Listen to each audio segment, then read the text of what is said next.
It's been 5.5 years since Americans got our primetime introduction to a man named Barack Obama.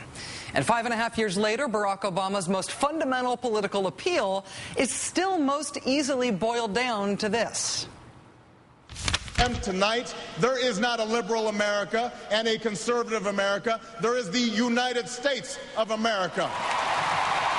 There is not a black America and a white America and Latino America and Asian America. There's the United States of America.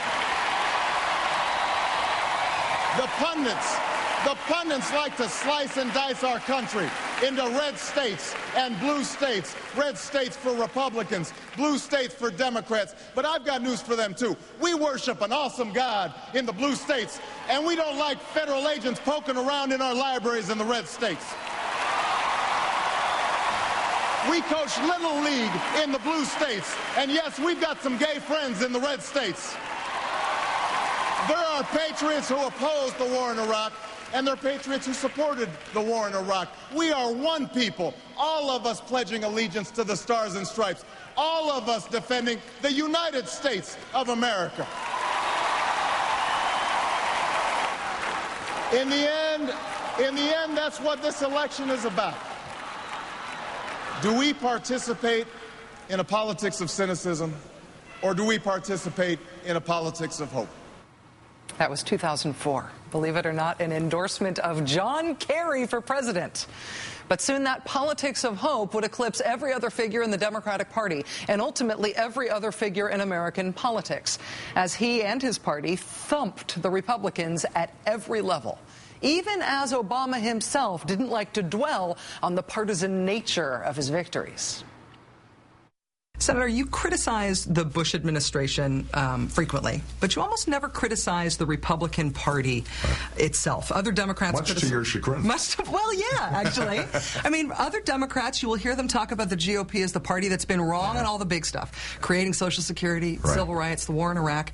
But you don't really do that. Do you think there is a stark difference between the parties? Well, I do think there's a difference between the parties, but here's my belief, that I'm talking to voters. And I think there are a lot of Republican voters out there, self-identified, who actually think that what the Bush administration has done has been damaging to the country. If I can describe it as not a blanket indictment of the Republican Party, but instead describe it as the Republican Party having been kidnapped by a incompetent, highly ideological subset of the Republican Party, then that means that I can still reach out to a whole bunch of Republican moderates who I think are hungry for change as well. Now, they do not see you the same way. When they talk, when John McCain calls you a socialist, this redistribute the wealth idea, he calls you soft on national security. Yes. That's not just an anti-Barack Obama script. That is, he's reading from an anti-Democrat and specifically an anti-liberal script. Absolutely. And so you have the opportunity to say, John McCain, George Bush, you're wrong. You also have the opportunity to say conservatism has been bad for America. But you haven't gone there either. Yeah, I tell you what, though, Rachel, you notice I think we're winning right now. So maybe I'm doing something right. He certainly was doing something right in order to get elected. That interview was 5 days before the election. But is that same approach suited to getting done what he wants to accomplish as president?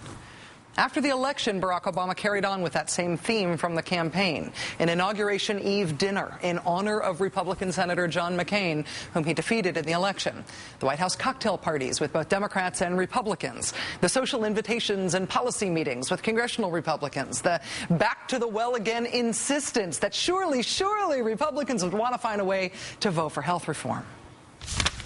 I will continue to seek common ground in the weeks ahead.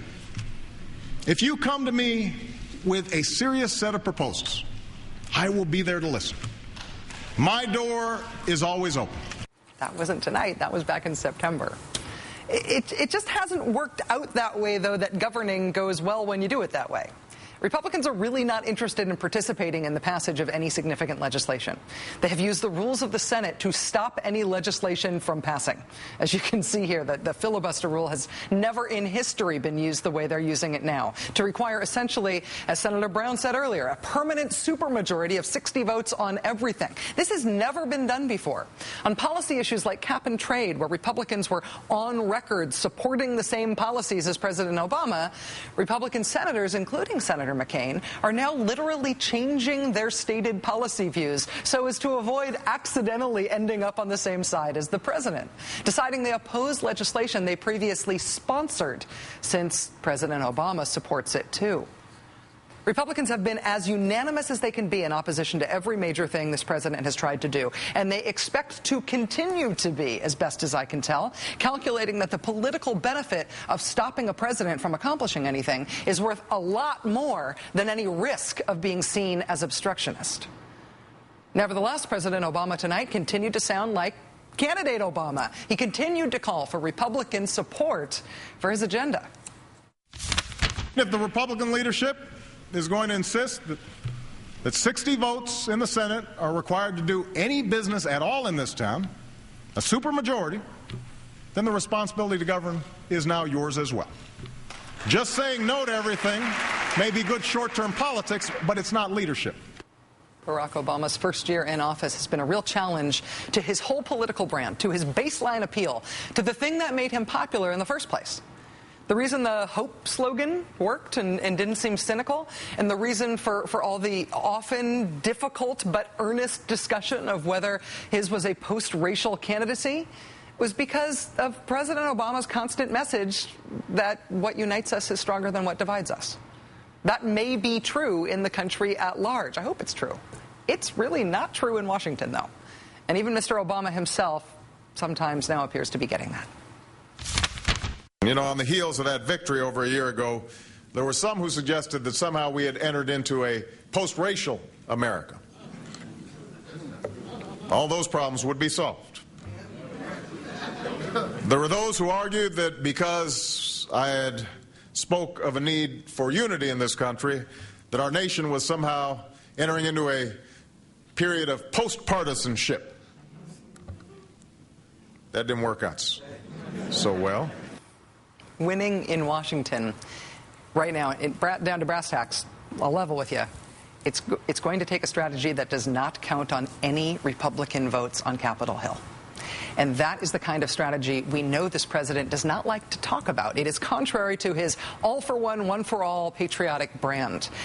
He may not want to talk about it, but the success of his presidency, his ability to actually get stuff done, will depend on whether he can do it anyway.